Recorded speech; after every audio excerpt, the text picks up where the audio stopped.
Damos la bienvenida a este webinar de la Academia Internacional de Sexología Médica que estamos haciendo a frecuencia mensual. Agradecemos la participación y por sobre todas las cosas agradecemos al expositor de hoy, el académico profesor doctor Fernando Bianco. No es necesario ninguna presentación, pero queremos compartir que él es médico cirujano de la Universidad Central de Venezuela, que es posgrado en psiquiatría de la Temple University de Filadelfia, médico especialista en sexología médica desde junio de 1972 hasta el presente.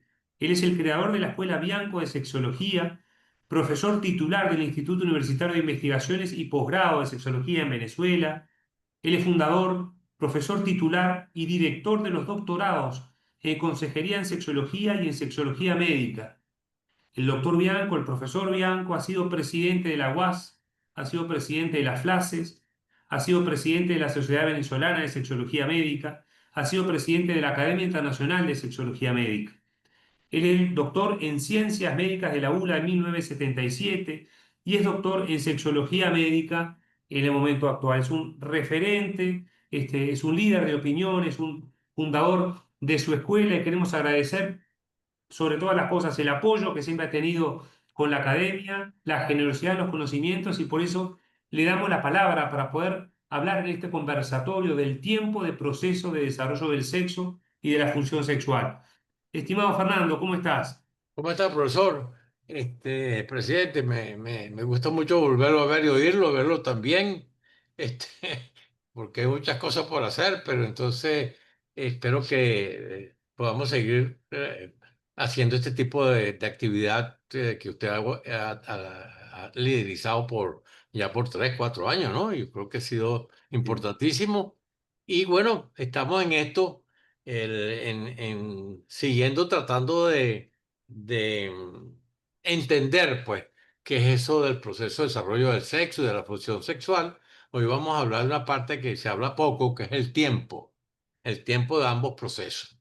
Le quiero dar las gracias a la academia por esta nueva oportunidad, y ojalá que sigamos marcando los caminos y sigamos con los liderazgos que tenemos actualmente. El, espérate, para ver, me equivoqué ahora. ¿Y quién sabe qué fue lo que hice, Dios mío? Este, a ver si puedo moverme con esto, ¿no? Bueno, puedo. Am, me voy a tener que salir y volver a entrar. Sí, y volver atrás sin Sí, problema porque ninguno. se pegó la cosa esta, el compartir. Vamos a ponerlo ahora aquí como era. Ajá, bueno, avanzamos aquí. Bueno, ustedes saben Perfecto. siempre, como en toda conferencia hace más de 3 años, yo empiezo por hablar que el concepto de ciencia como el conjunto de conocimiento obtenido mediante la observación y el razonamiento, que tiene, eso permite hacer una sistematización del conocimiento y de ahí se deducen axiomas, principios y leyes generales que tienen capacidad predictiva y son comprobables experimentalmente. La ciencia, como saben, lo sabemos todos, se clasifica en ciencias formales, en ciencias naturales, donde estarían la subdivisión de ciencias biológicas y física y las ciencias sociales o humanas. También hay gente que la divide como ciencias formales y fácticas, que es más o menos el mismo esquema. Y en las ciencias tienen disciplinas, que son áreas específicas de esa ciencia o de esa eh, eh, subciencia, que se estudia en el centro de educación superior, en el laboratorio, y luego eso se publica y se discute en revistas, en congresos, en especializaciones. Y eso nos permite aseverar que la sexología es una disciplina y es una disciplina de las ciencias biológicas, que es uno de los dos subgrupos de las ciencias naturales. La sexología es una disciplina fundamentalmente empírica y sus conocimientos provienen de fenómenos observables. Entonces, como disciplina científica, tiene dos áreas de estudio: el sexo y la función sexual. En la sexología como ciencia, como disciplina científica, tiene relaciones con la educación, con la medicina, con la teología, con la filosofía, con la psicología, con la sociología, en fin, casi con todas las distintas ciencias, otras ciencias que existen. Y eso se forma entonces la sexología educativa, sociológica, en fin, toda serie de cosas. Y cuando hablamos de sexología médica, como especialidad que es independiente de otras especialidades, tiene relación con otras especialidades como la urología, la medicina interna, la psiquiatría, la neurología, la endocrinología y la ginecología obstétrica. Como ustedes saben, ya hace 3 4 años que la UNESCO y su organismo de salud, en su clasificación internacional de enfermedades, en el número en la edición 11 ya reconoce que hay un espacio para todavía no la llama enfermedades, pero para todo lo que es relacionado con la sexología. Ya hemos dado un gran avance a nivel internacional, aunque nosotros ya en Latinoamérica, desde la década del 80 ya sabíamos que esto es una especialidad médica, pues. Entonces, pero es interesante. Ya el manual diagnóstico se lo por primera vez en el 86 y ya estaba independizado. Así que debemos sentirnos bien y ya la sexología ocupa su puesto y en la medida en que los médicos sexólogos y los que realmente cultiven en el campo, vamos a poder hacerla crecer y hacerla poner en el sitio donde debe estar.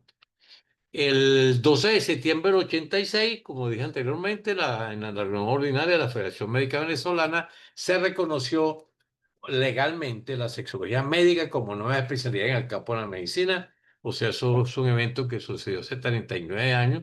Por eso nosotros decimos que es el 12 de septiembre, es el Día del Médico Especialista en Sexología Médica, Sexología Clínica o lo que llaman medicina sexual. Porque la mesa sexual tiene una serie de cosas que tendríamos que hablar. Eso puede ser para un tema para otro no tema de esto. El concepto de sexología médica sería la rama del campo de la medicina que tiene como objeto la promoción de la salud del sexo y la función sexual y la prevención, anticipación, curación y rehabilitación de las enfermedades del sexo y de la función sexual. Nosotros hemos estado retirando progresivamente eso de las alteraciones del sexo o los desórdenes. Son enfermedades. ¿Y por qué son enfermedades? Porque sirve el modelo de enfermedad. Tienen etiología, tienen modificación de su fisiología, esas modificaciones se transforman en síntomas y signos, luego usted hace diagnóstico sintomático, luego el diagnóstico preciso, aplica tratamiento y cuando eso deja secuela, aplica rehabilitación. Se cumple con todas las cosas que exige el modelo médico. En Latinoamérica hay dos instituciones que tienen posgrado en sexología médica. Una es nuestra institución, el Centro de Investigaciones Psiquiátricas, que comenzamos en el 85, y la otra es la Universidad de Caldas en Colombia, que comenzó en el 98. Nosotros esperamos que en cada país de Latinoamérica hayan dos o tres posgrados de sexología médica, porque es la única manera que la especialidad crezca y se salve, porque hay que darle y hay que apartar mucho intrusismo que hay de personas que no tienen la capacidad y se llaman sexólogos. Cuando alguien me dice a mí que él es sexólogo, yo simplemente miro para otra parte. Usted es sexólogo médico o clínico, usted es pedagogo, usted es orientador, usted es teológico, pero tiene que tener la sexología a su apellido, ¿no? Sexólogo general, eso es como extraño. Entonces hoy vamos a estudiar dentro de la sexología lo del tiempo del proceso del desarrollo del sexo y el proceso de la función sexual. Quien les habla es aristotélico, porque creo en la experiencia como fuente básica del conocimiento, soy empiricista, porque la evidencia, de lo observable es fundamental, y soy samplanero porque he aprendido a ser sexólogo médico con aprender haciendo, como decía el maestro Zambrano.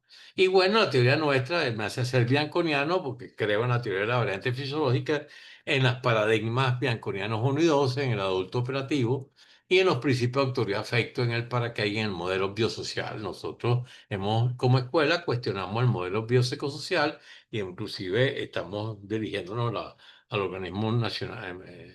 de las Naciones Unidas, pues porque ese concepto biosocial, el concepto biopsicosocial, nosotros lo tenemos cuestionado y creemos que debe abrirse una discusión, porque el modelo es biosocial en nuestro.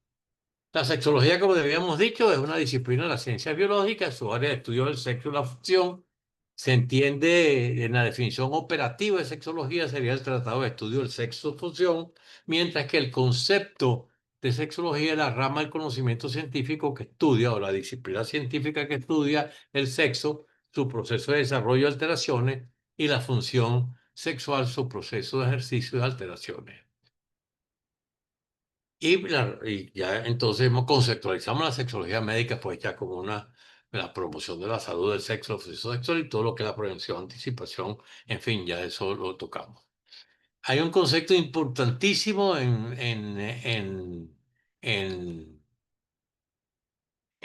para entender la sexología, que es el concepto de variación. La variación es una cosa que varía, pues, que tiene diferentes formas. Hay unas desviaciones provisionales. Eso nos llevó al concepto, en el año 78, el concepto de variante fisiológica, que es la condición de variabilidad del organismo que le permite funcionar dentro de un rango, el rango de lo fisiológico. Por eso la tensión arterial es variable, el pulso es variable, la temperatura es variable, la cantidad de secreción de ácido clorhídrico, el que yo camine, trote o corra, el que yo pueda sudar más, menos, el que quiera más agua, menos agua. Esa variabilidad también se observa a nivel del sexo y a nivel de la función sexual y se conceptualiza como la condición de variabilidad del organismo que permite el funcionamiento del proceso de desarrollo del sexo y de la función sexual. Eso comenzó con el célebre experimento que ya hicimos en el año 73, donde fuimos capaces de mostrar la variabilidad del ser humano cuando tiene los ojos tapados y cuando tiene los ojos destapados. Eso nos permitió enunciar este rango de variabilidad que se observa sobre todo en los niños, que son variables, y se observa en las personas que son bisexuales, que varían y tienen patrones, un patrón donde tienen relaciones tanto con de gente de su mismo sexo como el sexo contrario, igual como pasa a los niñitos pequeños. Uno, esa variabilidad puede ser suspendida temporalmente sin que sea un hecho patológico cuando se discrimina. El fenómeno de discriminación hace que uno, por ejemplo, yo soy vegetariano, discrimino, no como carne y esas cosas. Yo puedo discriminar en mi selección sexual. Y bueno, deseo ser heterosexual o deseo ser homosexual. Puedo no discriminar y mantenerme bisexual. En fin, la persona puede discriminarse. El fenómeno de discriminación no suspende la variabilidad fisiológica. Suspende la variabilidad, pero no la elimina. Y tenemos que para la persona que ha variado y que discrimina puede volver a variar. En este caso, pues, una persona de carácter heterosexual pudiera variar a ser una persona de tipo homosexual. Entonces, la variabilidad es un concepto y discriminación que tiene que estar muy claramente establecido en sexología, igual porque eso nos va a llevar dentro de la teoría de la variante fisiológica a que la condición de variar del organismo permite y su capacidad de discriminar es lo que permite que nosotros desarrollemos el patrón sexual y que es lo que nosotros vemos en todos los días, que la gente no es igual muchas veces en su desarrollo como sexo y otras veces en su proceso de función sexual. Eso es lo que llamamos gracias a este postulado de la integración, tanto del sexo como de la función sexual, producto de la condición de variar y la capacidad de discriminar. Entonces la variabilidad, cuando usted supera el límite de la variabilidad, del rango de variabilidad, usted entra en un estado patológico, que puede ser momentáneo, pero puede ser permanente. Entonces, primero se domina la capacidad de discriminación en cuanto a que es la propiedad del ser humano que permite elegir excluyendo cualquier actividad accesible a la observación y al control. El caso típico de la persona heterosexual, la persona homosexual, que son, que excluyó a la otra persona y para solamente tener un solo comportamiento. Igual son con las personas que dicen, bueno, yo me excito fundamentalmente con estimulaciones auditivas y no con estimulaciones táctiles. Hay otros que son estimulaciones gustativas. En fin, ese tipo es importante, que es la observación, el control de qué es lo que permite que tú te discrimines. Entonces, muchas veces esa discriminación se pierde y uno sube por encima del rango de lo fisiológico y se fija ahí, se altera ahí. Eso es lo que esa fijación constituye el concepto de patología. Vamos a estudiar patología cuando tú fijas, te fijas por encima del criterio. La persona que le dice, yo la única manera que funciona es que a mí me peguen o que yo insulte, o la única manera que yo pegue es que la persona sea más pequeña que yo, en fin, tenga características propias de esa fijación que va a tener la persona.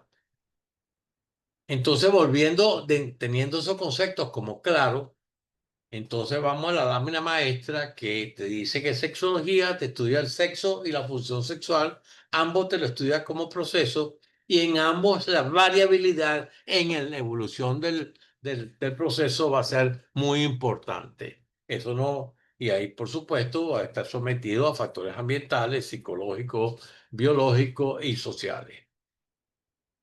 Estos procesos, tanto el proceso de diferenciación del sexo como el proceso de la función sexual, usted lo estudia como un proceso. Y los procesos tienen fases. Y las fases tienen factores que la determinan. Entonces, nosotros hablamos del proceso de desarrollo del sexo y hablamos del proceso de la función sexual. En ambos procesos hay fases y vamos a ver los factores que la determinan. En el caso muy singular del proceso de desarrollo del sexo, tenemos primero una fase de programación, tenemos una fase de diferenciación y después una fase de expresión. En la fase de programación, entonces, la idea de la conferencia hoy es el tiempo del proceso. Entonces, la fase de programación ocupa las primeras 8 semanas después de la concepción, que es cuando se hace la unión de los pares cromosómicos, se determina el par cromosómico 23 y se establece la cascada genética. Eso es una fase que dura hasta la octava semana. Después viene la segunda fase, que es la fase de diferenciación. La fase de diferenciación va desde la novena semana hasta el nacimiento. ¿Y qué pasa en esa diferenciación? Es la diferenciación anatomofisiológica de la nueva persona, el nuevo ser en donde una vez que se ha hecho la cajada genética y la fórmula cromosómica, se le dice a la gonada primordial, bueno, hazme un testículo o hazme un ovario, y luego entonces viene todo el desarrollo del testículo, los conductos de Wolf y todo y del tubérculo genital para formar el varón o se forman las trompas de falopio, se forma la parte del útero y la parte externa de los genitales que vienen del tubérculo genital. Fíjense que aunque lucimos distinto, tenemos el mismo origen. Por eso se dice que la punta del pene es igual a la punta del clítoris, el cuerpo del pene es igual al cuerpo del clítoris, el escroto es igual al labio mayor, el frenillo, el rafe y el ano es igual, es igual al frenillo, el labio menor, el rafe y el ano. O sea, aunque lucimos distintos, somos iguales. Ahí entonces el proceso se cierra en el primer factor en la semana 8, en el segundo factor se nace cuando uno nace. Y después poner en la fase de expresión. La fase de expresión es abierta, dura toda la vida. Usted no puede cerrar, esa fase no se cierra. Y esa fase tiene una característica de que cuando el recién nacido nace, él es un ser humano, tiene un sentir humano, que es innato, nace con el ser, que está presente en el recién nacido y nace. básicamente con afecto. Tiene la condición de alegrarse, de enojarse, de entristecerse, de angustiarse, de sentir placer, de sentir dolor. De senso perceptivo y tiene movimientos involuntarios, reflejos. Él, no, él nace sin pensamiento. Y es muy importante en este proceso que uno sepa que cuando uno nace, nace sin pensamiento, nace uno básicamente es afecto y movimientos reflejos.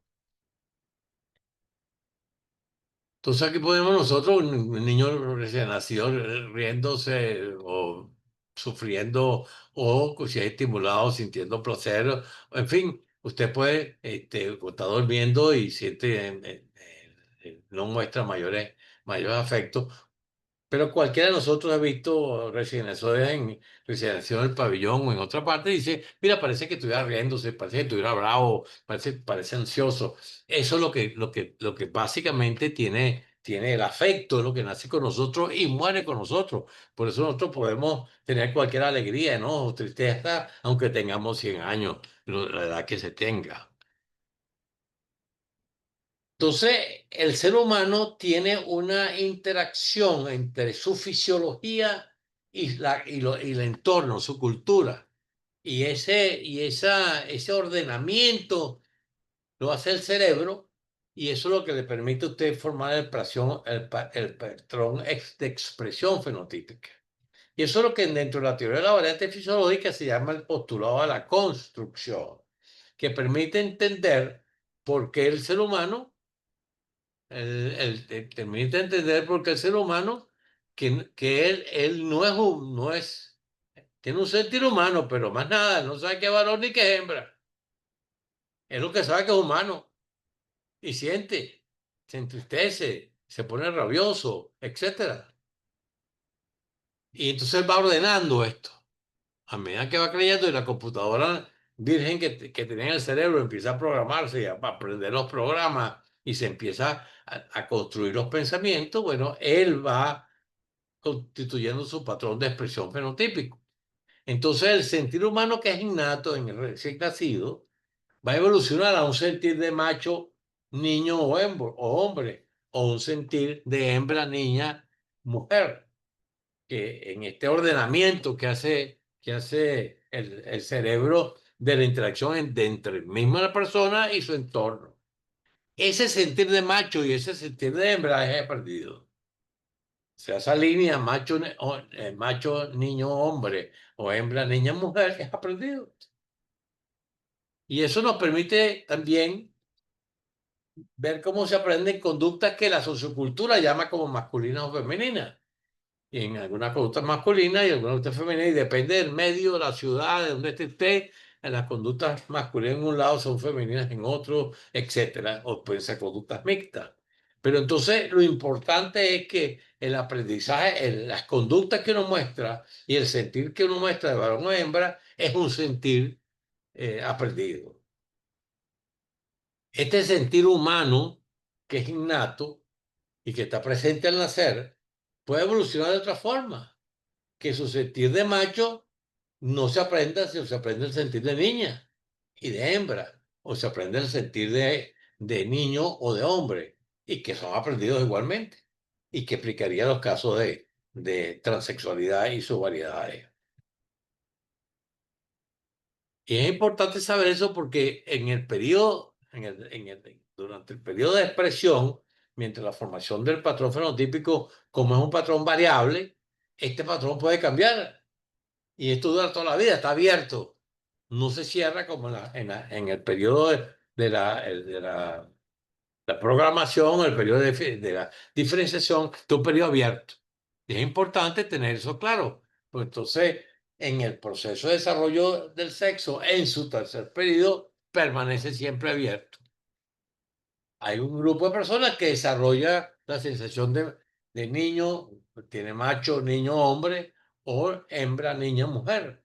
Pero la variabilidad fisiológica lo que observa nosotros los empíricos, observamos y vemos es que ese macho muchas veces desarrolla un sentir de niña o mujer o desarrolla un sentir de niño o de hombre. Y eso son la explicación del fenómeno de la transexualidad, que no es más que un fenómeno de aprendizaje, pues. Hay un aprendizaje que pasa igual con los patrones homosexuales, heterosexuales o bisexuales, que son patrones de aprendizaje. Entonces, por eso nosotros observamos durante este periodo de desarrollo que es cerrado en su programación y se cierra en su diferenciación, pero es abierto hasta que no se muera en la expresión. Entonces tenemos hombres masculinos, mujeres femeninas, hombres afeminados, mujeres hombrunas, metrosexuales, transgéneros, transexuales, shemale y female, ladyboy, y la de la India, hombre en hombre de Brasil, los que estoy de Tailandia, los ferfratines de Samoa, los bichú. Hay una película muy interesante en Netflix que se llama El secreto del río, véanla. Ahí se observa bien la conducta de los bichú, de los muxes de México y las líneas juradas de Albania que prácticamente están en desaparición. Pero es interesante ver que estos son fenómenos básicamente de aprendizaje porque el sentir humano está abierto debido a la alta incidencia del afecto y bueno, la progresiva constitución de lo que es el pensamiento. Entonces, tenemos bien este proceso de desarrollo del sexo, lo tenemos bastante eh, establecido. Ahora vamos a la función sexual. La función sexual tiene algo que es propio, que es inherente a la función, que es la cualidad o el deseo. Eso es una cosa que es inherente, que activa la función, la desactiva, la activa y la vuelve a activar. Tiene dos fases, la fase de estimulación y la fase de respuesta, y sucede en un tiempo. Mientras el tiempo del proceso es cerrado en sus dos primeras fases y es abierto en la última, en el tiempo del proceso de la función sexual, como vamos a ver, es variable, totalmente variable, no lo podemos cuantificar. Y también lo vamos a estudiar como proceso, como la fase, como fase, y esa fase tendrán sus factores que la determinan. Entonces, cuando nosotros hablamos del tiempo de funcionamiento, encontramos una gran variabilidad en el deseo. No todo el mundo desea igual, ni tiene la frecuencia, la activación del deseo igual. Igual pasa en la situación estímulo. Hay la variabilidad en la selección en la situación de administración del estímulo. Hay variabilidad en el método. El método se basa en los 5 órganos de los sentidos más la fantasía psíquica y la memoria. Eso lo hace prácticamente infinito. Y la frecuencia es variable.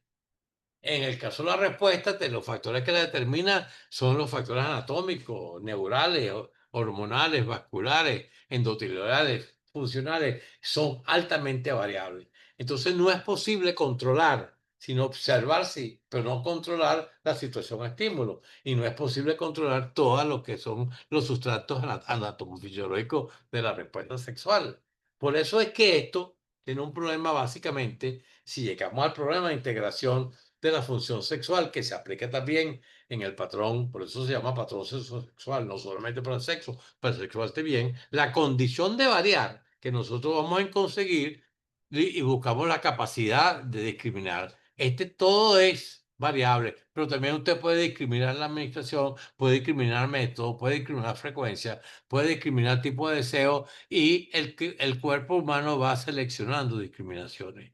Entonces es muy complejo poder nosotros decir, bueno, mira, entonces hay una alta variabilidad en cuanto aquí la fenómeno de variabilidad es muy importante, no solamente en la parte de la administración, sino todo lo demás, y la discriminación igual pasa, pero la discriminación es como, usted puede perder la discriminación, puede haber aprendido la discriminación ahorita y luego la pierde, y si la pierde, la perdió vuelve a estar no discriminado, vuelve a variar y vuelve a obtener toda su situación.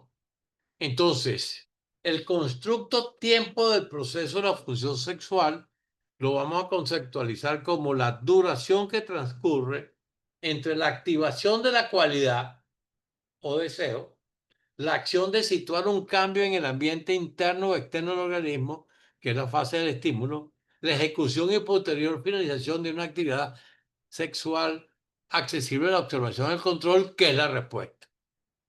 Entonces, véanse bien, ese tiempo de proceso toca el deseo, toca el estímulo y toca la respuesta. Y como usted vamos a ver, a ver nosotros, la variabilidad de los factores que determinan la situación de estímulo sexual provoca la existencia de diferentes intensidades.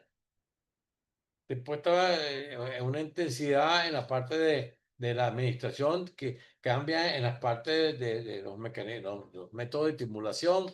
Puede pasar en la parte de la frecuencia de ejecución y eso lo hace variar. Y nosotros hemos llamado eso periodo de latencia.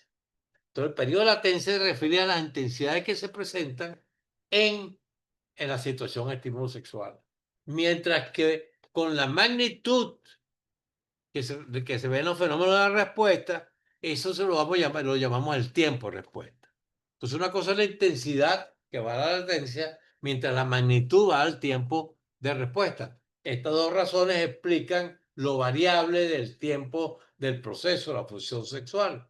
Por eso nosotros decimos que el tiempo del proceso de la función sexual es igual al tiempo de latencia más el tiempo de la magnitud, el tiempo de respuesta. ¿Cierto? El tiempo del proceso de la función sexual es igual es la suma del tiempo de latencia más el tiempo de respuesta. O sea, hay que estudiar las intensidades y las magnitudes, porque entonces eso va a depender el tiempo de funcionamiento de si las magnitudes que no son iguales para siempre, y ni en todos los seres humanos, ni para siempre está cada vez, puede cambiar. Igual pasa con la magnitud, igual pasa con la magnitud. Entonces, nosotros tenemos que cuando hablemos del tiempo de la función, del proceso de la función sexual, tomar en consideración la intensidad del estímulo y la magnitud de la respuesta para nosotros poder entender esto que ya hemos llamado el tiempo del proceso de la función sexual, que es la sumatoria de la latencia más la respuesta, el tiempo de respuesta. Eso nos lleva a poder decir de una manera muy categórica, pues, que el tiempo de funcionamiento es variable y que no hay forma de medirlo ahorita, que no, nosotros seguimos eh, aceptando lo que el paciente nos dice. Yo creo que soy rápido, yo creo que soy lento, me tardo mucho. No. Y, por supuesto, cuando hablan de que se tardan, que son lentos, no me puedo controlar. Yo no puedo controlar retardarme más, no me puedo controlar acelerarme más. Entonces, hay aquí toda una investigación que hay que hacer en el tiempo, porque va a depender de muchas variables en cuanto al sistema del estímulo sexual de la respuesta, en cuanto a lo que es impropio del proceso, que es la cualidad del deseo, que determinan todo esto que llamamos el tiempo de funcionamiento, que es variable. Yo quería, antes de terminar, recomendarle a ustedes un libro que acaba de aparecer, que nosotros publicamos a raíz de que la Sociedad Venezolana de Sexología Médica ha cumplido 40 años. El libro se llama 40 años, tiene 36 capítulos, trabajo científico, salió hace unas 3 semanas atrás, 4 semanas. Lo venden en Amazon, en la sección del libro, y está tanto el libro de forma de libro que lo puede llevar con una computadora, para leerlo como una computadora, y está el libro que se lo envía, que tiene 550 páginas, pero creo que es importante, pues, como contribución y para entendemos dónde estamos y toda la necesidad que tenemos de seguir estudiando y publicando. Bueno, todo esto que le he hablado hoy, viene aquí la Torre Bianco, pues ya nos tenemos medio siglo de estar trabajando en sexología. Bueno, medio siglo como institución y como persona como casi 28 años, algo así. 53 años, algo así. Y bueno, ha sido interesante tener esta experiencia sexológica que queríamos compartirla con ustedes con muchas otras cosas que nos parece interesante. Para cualquier, le aconsejamos que visiten la página web del centro www.sip.com.be y cualquier pregunta, cualquier cosa nos pueden escribir sin ningún tipo de problema a fjbiancoc@gmail.com. Bueno. Excelente.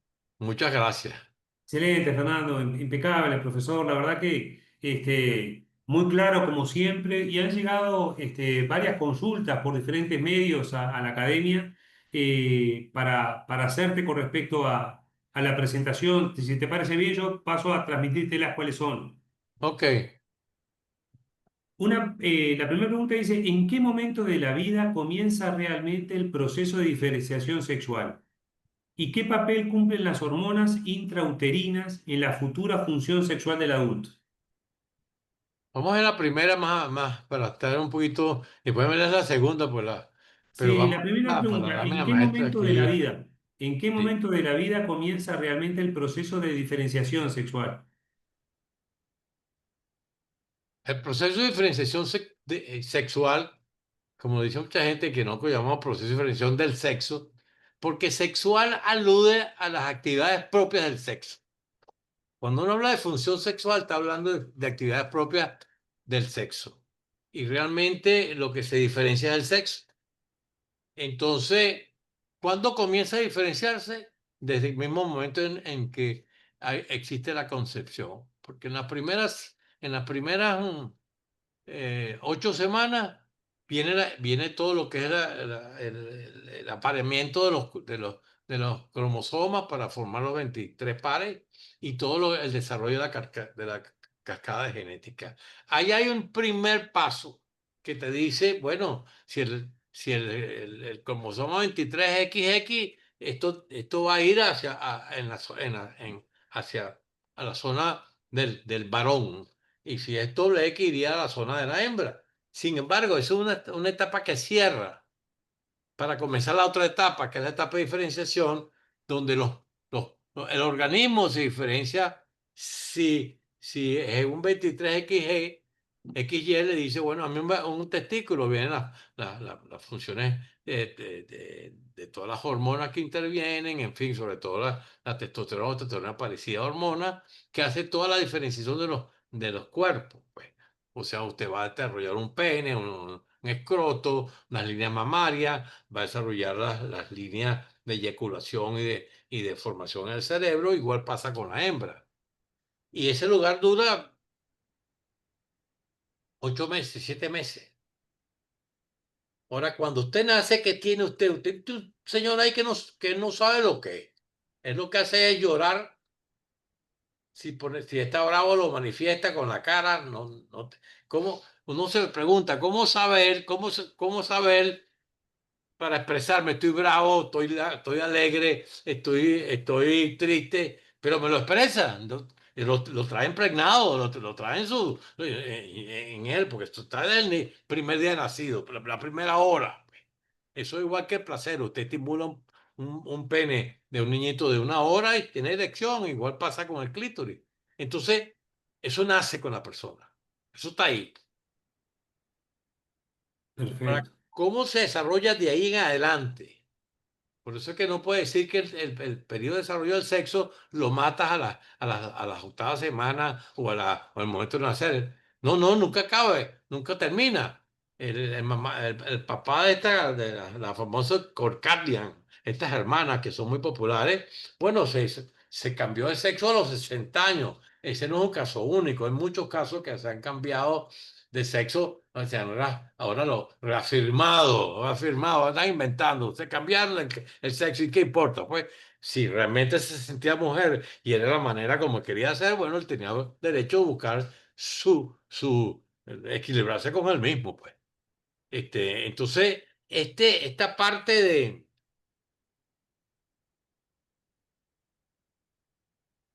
de ir del sentir humano que tiene el macho o la hembra a aprender a sentir niño o niña y luego aprender a ser varón o mujer o que se cruce, que el macho aprenda a ser niña, mujer, o la hembra aprenda a ser niño, mujer. Y es un fenómeno que usted lo ve en todo el mundo, en todas partes del mundo, porque no puede ser lo único que le explicaría a uno por qué uno hace esto para terminar haciendo esta lista de diferentes cosas de la expresión fenotípica, es porque uno aprende. La única manera es entender que hay una continua interacción entre uno y su entorno, uno y su entorno. ¿Qué le dice el papá? ¿Qué le dice la mamá a uno? ¿Qué le dice esta que está aquí? Pues, ¿qué dice? La diversidad. La diversidad está en eso, en que no hay una línea que te dice no hagas eso. Lo que hay es un sentir, pero de ahí en adelante todo usted lo puede aprender.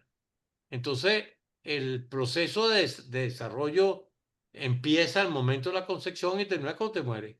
Porque en cualquier momento pudieras cambiar o presentar algunas alteraciones, que bueno, alteraciones no, cambios, variabilidades, porque la variabilidad fisiológica está siempre presente, nunca la puede cambiar.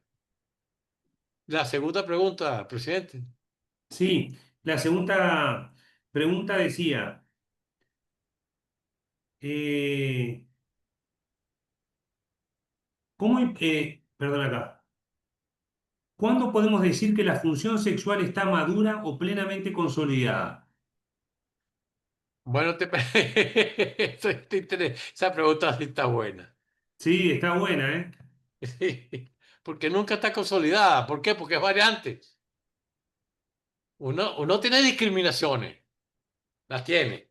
Y uno pareciera que es heterosexual y esto, lo otro, lo otro. Ahora, ¿puede variar? Sí. Puede tener una experiencia, déjame ver si la puedo mostrar aquí. No, aquí no lo tengo. O sea, usted aquí en esta discriminación, vamos a suponer, usted es variante y discrimina a su patrón, pero de repente se le puede salir la variante. Ustedes han oído el cuento de que Roberto es como raro, porque cuando tiene algunos tragos en la cabeza, empieza con una tocadera extraña, ¿no? Entonces nosotros decimos aquí que se le salió la variante, ¿no? Bueno, porque uno se le puede salir. ¿Qué pasa en las orgías? En las orgías uno va a una parte, introduce una orgía y bueno, en las orgías uno toca y lo tocan. Se le sale la variante. Ahí la discriminación se pierde momentáneamente. ¿Qué pasa con la persona que está muy ebria o está muy intoxicada con droga? Que pierde la discriminación. ¿Qué pasa cuando uno duerme y de repente tiene un sueño distinto al patrón de uno? Un heterosexual que tenga un sueño homosexual o un homosexual que tenga un sueño heterosexual. ¿Por qué? Porque cuando uno está durmiendo no discrimina. Entonces hay que entender eso. Si uno lo entiende como una cosa de variabilidad, porque usted aprendió, por lo menos cuando yo estaba iba a empezar mi primer grado en el colegio y me estaba bajando, tenía apenas 6 años y medio, y me estaba bajando del carro de mi papá me dijo, mire, usted no se debe tocar ese culo, yo. Y si a alguien le toca ese culo, le da un coñazo yo. Y si no le busco un palo, le da con un palo. Y si no me busca a mí, yo mato a ese hijo de puta. Entonces ya, ahí me hicieron lo que llamamos en términos psiquiátricos una impronta, en psiquiátrico no, en teoría de aprendizaje. Es una impronta. Pum, que te periodo sensible, primer día de clase, estando un muchacho, pum. Entonces, bueno, no tiene que entender. Yo entiendo, bueno, yo no estoy en desacuerdo con que me hayan improntado, pero pues, puede ser que a gente sí le moleste eso, pues. Y bueno, eh, usted nunca va a perder, nunca puede decir, este es mi patrón para toda la vida, porque puede variar en algún momento dado. Esto es altamente variable, como es todo en la vida, es variable. Usted le puede variar el deseo, le puede variar la administración, le puede variar el método, la frecuencia. El cuerpo varía a veces entre las respuestas anatómicas, neurales, varía. Y yo creo que pues, si uno está metido dentro del asunto de la medicina, de la sexología médica, sexología clínica, tiene que entender el concepto de variación. porque hay una cosa distinta entre variar y enfermarse. Son dos cosas Mm, distintas. perfecto, queda clarísimo. Bueno, hemos cumplido, profesor, con los tiempos de una manera excelente. La verdad que esto da para mucho. Están llegando muchas preguntas, muchos comentarios que seguramente, sin Bueno, ánimo si de quieren me abusar, los pasen y queremos yo los contesto comprometerte. después, o que me escriban Eso. me O escriban queremos comprometerte a organizar una segunda parte para poder trabajar y dar más espacio a todas las preguntas. Y queremos agradecerte siempre la colaboración y la generosidad en tus conocimientos, agradecer a los académicos presentes. Acá está Tesifón Parrón, está Lázaro, está la doctora Sepúlveda, está la doctora Adriana Arcila Rivera. Desde la academia y muchos otros participantes que tenemos, compartir esto, lo compartiremos en las redes, en la página web, en las diferentes plataformas que tenemos y ya te comprometemos a un próximo encuentro para poder seguir profundizando y elaborando estos temas. Sí, tengo que proponerte esa discusión sobre el modelo biopsicosocial y el modelo biosocial, que es importantísima.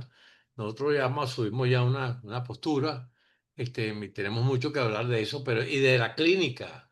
Y hay Perfecto, sobre todo cómo motivar a la gente que estudie, que haga posgrado, que haga programa de posgrado, realmente salir del síndrome de los cursos cortos o los cursos parciales a irse a los cursos de tiempo completo. Pero hablamos ahí, presidente. Muchas gracias a la perfecto. academia, a usted y por supuesto, me siento muy contento de todas estas cosas. Qué lindo, tenemos mucho por hacer con toda la fuerza en este momento. Gracias, profesor, gracias a todos y nos vemos en breve. Hasta luego, espero Un verlo abrazo pronto. gigante y a cuidarse. Gracias.